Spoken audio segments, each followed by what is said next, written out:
সার্জিস সাহেবরা, আপনারা যদি এই মুহূর্তে আপনার নিজের সততার স্থাপন করতে না পারেন, আগামীর বাংলাদেশ আপনাদের কাছে সেফ না।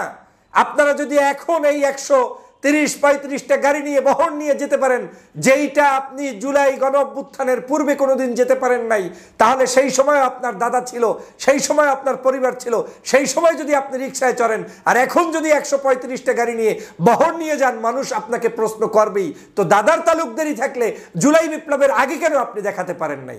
দাদার তালুকদারি থাকলে জুলাই বিপ্লবের আগে আপনার পোশাক আশাক, সামাজিক স্ট্যাটাসে দেখাতে কেন পারেন নাই? আমার দাদার টাকা দিয়ে 50 বছর আগেও গাড়ি বহর চলতে পারতাম, আমার দাদার টাকা দিয়ে একটা নির্বাচনও উঠাতে পারবো। তাহলে আপনার দাদাকে এখন পারলে দুর্নীতি দমন কমিশনের সামনে এনে প্রশ্ন করে তারপরে জবাব দিয়ে যান যে দাদার ইনকামের সোর্স থেকে এবং একটা নির্বাচন করতে কত কোটি টাকা খরচ হবে, সেই টাকাটা আপনার দাদা যে দিবে তার একটা অনুলিপি আমাদের কাছে এক্সাম্পল স্বরূপ প্রকাশ করুন। তর্কে গিয়ে লাভ নেই। আপনাদের পিছনে কোন কোন দুর্নীতিবাজ ব্যক্তিরা ঘুরে ঘুরে অসৎ পথে আপনাদেরকে টাকা দিচ্ছে, সেটা জাতি আজ হোক কাল হোক জেনে যাবে। অতএব এখনই সতর্কতা অর্জন করুন। সার্জিস আলমের 135টি গাড়ি নিয়ে গাড়িবহর সহকারে তার এলাকায় ভ্রমণ, এবং সেই ভ্রমণকে কেন্দ্র করে বাংলাদেশের এখন তুলকালাম কাণ্ড। সমাজের প্রত্যেকটি নাগরিক এখন দাবি করছেন যে তাহলে কি বৈষম্য বিরোধী আন্দোলনের নেতারা যেই বৈষম্য দূর করতে আন্দোলন করেছেন, সেই বৈষম্য কি আদতে শহর গ্রাম গঞ্জে দূর হয়েছে, নাকি পুরানো ধাঁচে রাজনীতি এখনো চলছে?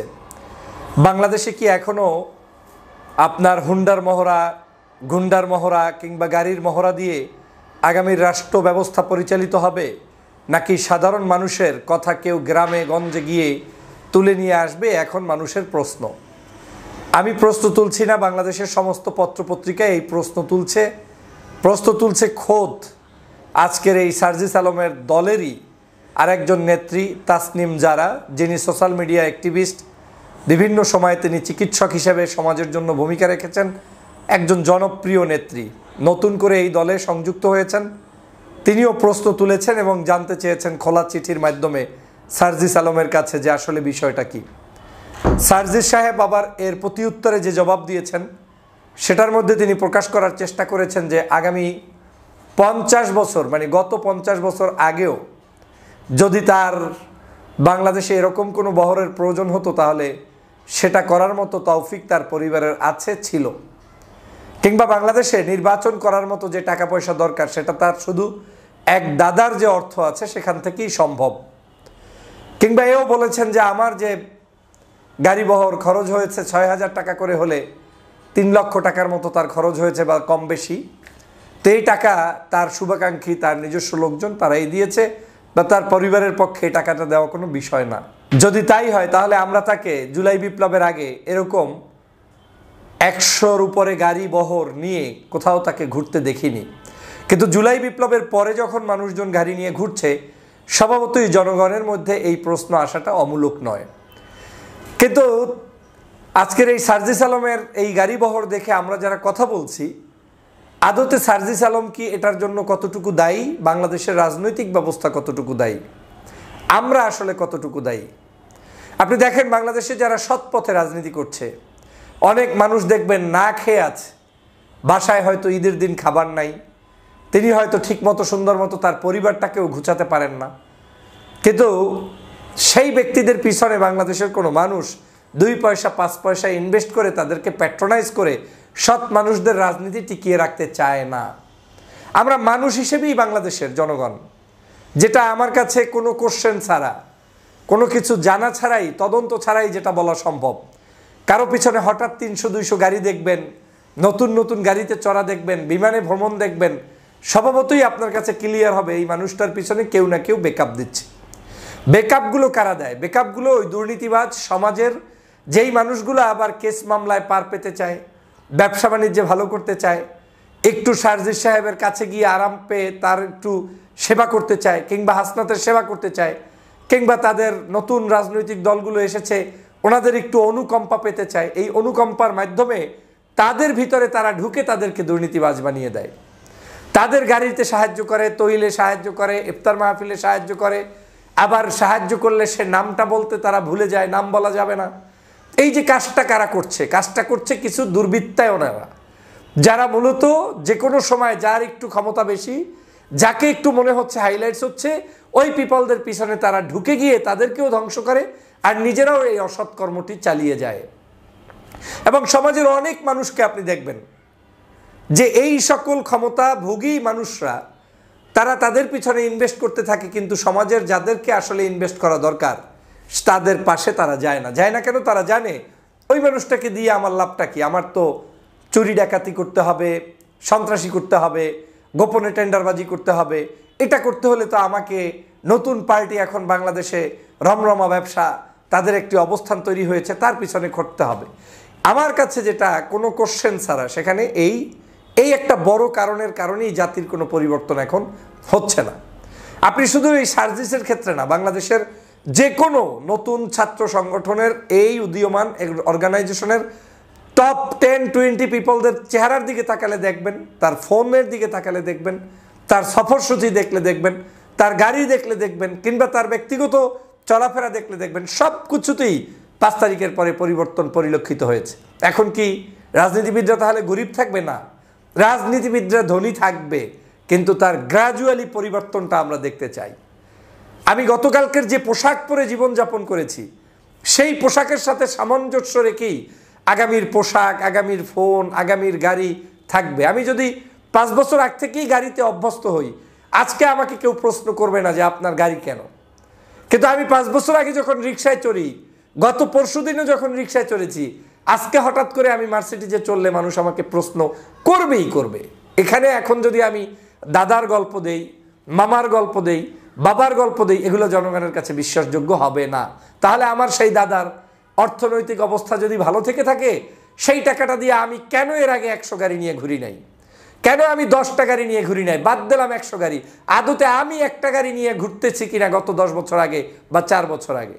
আমি যখন সততার নিদর্শন উপস্থাপন করতে গিয়ে অনেকের কাছে বলে বেরিয়েছি আমরা টিউশনির টাকা দিয়ে চলি, অর্থনীতি নাই, পকেটে টাকা নাই। একজন উপদেষ্টা তো বলেই ফেলেছেন তিনি পদত্যাগ করার সময় তার ব্যাংকে কোনো টাকা নাই, আর পদত্যাগের আগে তার কোনো অ্যাকাউন্টই ছিল না, মানে মিনিমাম স্যালারি যেটা পেয়েছেন ওই টাকা নিয়ে বের হয়েছেন।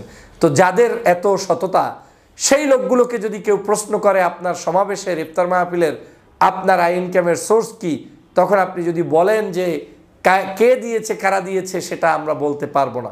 তার মানে হচ্ছে কেউ না কেউ কোনো একটি, সেই যে বলেছিলাম যে যারা দুর্নীতিগ্রস্ত, যারা একটু অনুকম্পা পেতে চায়, ওই সকল মানুষরাই হয়তো ব্যবসায়ীর ছদ্মবেশে, হয়তো আগের আওয়ামী লীগ করেছে, এখন নতুনে আপনার সাথে সম্পর্ক রাখতে চায়, সেই কারণে আপনি তার নাম প্রকাশ করতে পারছেন না। এটা তো সহজ বিষয়। আমাদের এই রাজনীতিতে তাহলে পরিবর্তনটা কারা করবে? না, পরিবর্তনটা আমাদের কি করতে হবে, কিন্তু পরিবর্তনটা আমরা এভাবেই দেখতে চাই, আপনি যেমন ছিলেন সেটা দিয়ে আস্তে করে আপনি স্লো মোশনে, আপনার একটা ব্যবসা প্রতিষ্ঠান দাঁড়িয়েছে, ব্যবসা থেকে উঠবেন। আপনার একটা অর্থনৈতিক অবস্থান তৈরি হয়েছে, ভিন্ন যে কোনো ইনকামের সোর্স তৈরি হয়েছে, আপনি সেখান থেকে উঠবেন। আপনি একটা গাড়ি লাগবে, একটা গাড়ি নেবেন, একটার জায়গায় 2টা নেবেন, 5টা নেবেন, কিন্তু আপনি 100 গাড়ি নিয়ে যখন ঢুকবেন, স্বাভাবিকভাবেই 100 গাড়ি, তাও মোটরসাইকেল না, তো স্বাভাবিকভাবেই আপনার কাছে মানুষ এই প্রশ্ন তুলবে। এই বিতর্ক থেকে বের হওয়ার কোনো রাস্তা আপনি পাবেন না সার্জিস সাহেব। আমি আপনাদের সুহৃদ, আমি আপনাদের বন্ধুবর, আমি এই জুলাই বিপ্লবের একজন যোদ্ধা, আমি কাজ করেছি। কিন্তু আমাদের এই জুলাই বিপ্লবকে যেভাবে ব্যাহত করা হচ্ছে, বিতর্কিত করা হচ্ছে, আপনাদের দাদার সম্পদের হিসাব যেভাবে এখন দেওয়া নেওয়া হচ্ছে, এই হিসাবগুলো আরও আগেই দিতে পারতেন। এখন কি আমাদের সাংবাদিক ভাইরা তাহলে দাদার কত কোটি টাকার সম্পত্তি আছে এগুলো দেখার জন্য যাবে? নির্বাচনে কোত্থেকে কোথায় টাকা আসবে এগুলো এখন দেখার জন্য যেতে হবে? আপনাদের কাছ থেকে বাংলাদেশের মানুষ সেটা প্রত্যাশা করে না। আমি এখনো বিশ্বাস করি আপনারা ইনোসেন্ট, আপনাদের সেই ধরনের দুর্নীতি, অন্যায় এখন পর্যন্ত হয়তো প্রকাশ পায়নি, কিন্তু আপনাদের জন্য এটা সতর্কতা। জুলাই বিপ্লবের পরে আমার তো 10 পয়সা ইনকাম হয় নাই, আমার তো কোনো গাড়ি বহর বাড়ে নাই, আমার তো কোনো অর্থনৈতিক পরিবর্তন এখনো হয় নাই। এখনো ঘুরঘুর করছি যে কি করা যায়, কিভাবে প্রতিষ্ঠিত হব, কিভাবে মানুষের জন্য কাজ করব, কিংবা আমার ব্যক্তি জীবনেও পরিবার সমাজ নিয়ে আমি কিভাবে করব। আমার অনেক কাছের মানুষরা এসে হতাশা ব্যক্ত করেন, ভাই আপনার এখন যুগ আসছে, এখন যদি আপনার কিছু না থাকে কি না হয়, তা আমার থাকবে কোত্থেকে? আমি হঠাৎ সুলতান হওয়ার রাস্তা কই? আমি তো একসাথে 20টা গাড়ি কেনার মতো তৌফিক আমার এখন নেই, কিংবা ভাড়ায় যাওয়ার মতো আমার এখনো তৌফিক নেই। আমাকে হয়তো মানুষ ভালোবাসে মানুষের কারণে, কিন্তু আমার যে তৌফিক যতটুকু আছে অতটুকু নিয়ে আমাদেরকে পথ চলতে হবে। মনে রাখবেন, আপনারা যেই সমালোচনাগুলো করে বিগত দিনে রাজনীতি করেছেন, ওই একই সমালোচনা আপনার বিরুদ্ধে শত সহস্র হবে। রাগ করলে লাভ নাই। আপনি রাগ করবেন কেন? আপনি একই সমালোচনা কত মানুষের করেছেন, কত রাজনীতিবিদদের করেছেন। আপনাকে কে এখন ছেড়ে দিবে? সবাই তুলোধনা করবে, এটাই বাস্তবতা। আর আমি করছি না, আপনার দলের নেত্রী করছে, আপনার দলের অন্য লোকেরা করছে, রাষ্ট্র করবে, সমাজ করবে। আমি তো বলেছিলাম যে বাংলাদেশের এই জুলাই বিপ্লবের পরে কোনো একটা টকশোতে বলেছিলাম, যারা যারা সমন্বয়ক এবং আজকের নতুন যারা যারা বিভিন্ন জায়গায় নেতৃত্ব দিয়েছেন, প্রত্যেকের ব্যক্তিগত জীবনটাকে একটু অ্যানালাইসিস করে দুর্নীতি দমন কমিশনের কাছে পারলে আপনারা নিজেরা স্বেচ্ছায় হিসাব দিয়ে আসেন। 8 মাস আগে আপনি কেমন ছিলেন, আজকে আপনার কি হয়েছে। মানুষকে বোকা বানানোর কোনো সুযোগ নাই। 8 মাস আগে যেই লোকটা রিক্সায় চড়তে পারতো না, সেই লোক যদি এখন আপনার বাংলাদেশের সর্বোচ্চ দামি গাড়িতে চড়েন, তো এটাকে যদি আপনি বলেন যে মানুষ আল্লাহর রাস্তায় দিয়েছে, তো কোন টাইপের মানুষরা আল্লাহর রাস্তায় দিচ্ছে আমরা সেই মানুষদেরকেও দেখতে চাই। মানুষটা কি দুর্নীতিবাজ, না মানুষটা কি অসৎ উদ্দেশ্যে আসছে, নাকি মানুষটা কোনো আপনার কাছ থেকে করুণা পেতে আসছে, জানতে চাই। আজকে যদি এটা করতে নিশ্চিত করতে না পারেন, তাহলে আপনাদের এই সততা দিয়ে আগামীর বাংলাদেশ কোনোভাবে বিনির্মাণ করা যাবে না। পারবেন না। সার্জিস সাহেবরা, আপনারা যদি এই মুহূর্তে আপনার নিজের সততার স্থাপন করতে না পারেন, আগামীর বাংলাদেশ আপনাদের কাছে সেফ না। আপনারা যদি এখন এই 130-35টা গাড়ি নিয়ে বহর নিয়ে যেতে পারেন, যেইটা আপনি জুলাই গণ অভ্যুত্থানের পূর্বে কোনোদিন যেতে পারেন নাই, তাহলে সেই সময় আপনার দাদা ছিল, সেই সময় আপনার পরিবার ছিল, সেই সময় যদি আপনি রিক্সায় চড়েন, আর এখন যদি 135টা গাড়ি নিয়ে বহর নিয়ে যান, মানুষ আপনাকে প্রশ্ন করবেই। তো দাদার তালুকদারি থাকলে জুলাই বিপ্লবের আগে কেন আপনি দেখাতে পারেন নাই? দাদার তালুকদারি থাকলে জুলাই বিপ্লবের আগে আপনার পোশাক আশাক সামাজিক স্ট্যাটাসে দেখাতে কেন পারেন নাই? তাহলে কেন মানুষ টিউশনি কথা বলছে আপনাদেরকে, যে টিউশনি দিয়ে চলেছেন আর এখন আপনি দাদার তালুকদারি দেখাচ্ছেন? এটা টোটালি ডিফারেন্ট।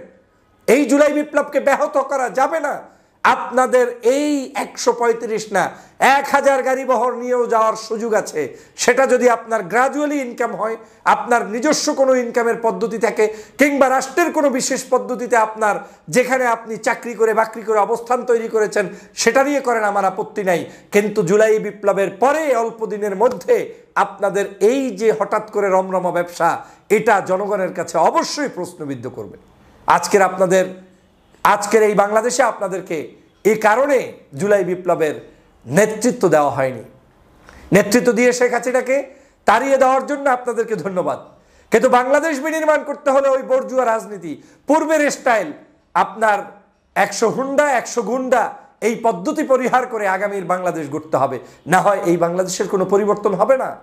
এখন আপনি বলছেন আমার দাদার টাকা দিয়ে 50 বছর আগেও গাড়ি বহর চলতে পারতাম, আমার দাদার টাকা দিয়ে একটা নির্বাচনও উঠাতে পারবো। তাহলে আপনার দাদাকে এখন পারলে দুর্নীতি দমন কমিশনের সামনে এনে প্রশ্ন করে তারপরে জবাব দিয়ে যান যে দাদার ইনকামের সোর্স থেকে এবং একটা নির্বাচন করতে কত কোটি টাকা খরচ হবে, সেই টাকাটা আপনার দাদা যে দিবে তার একটা অনুলিপি আমাদের কাছে এক্সাম্পল স্বরূপ প্রকাশ করুন। তর্কে গিয়ে লাভ নেই। আপনাদের পিছনে কোন কোন দুর্নীতিবাজ ব্যক্তিরা ঘুরে ঘুরে অসৎ পথে আপনাদেরকে টাকা দিচ্ছে, সেটা জাতি আজ হোক কাল হোক জেনে যাবে। অতএব এখনই সতর্কতা অর্জন করুন, না হয় আগামীর রাজনীতি আপনাদের জন্য অন্ধকার।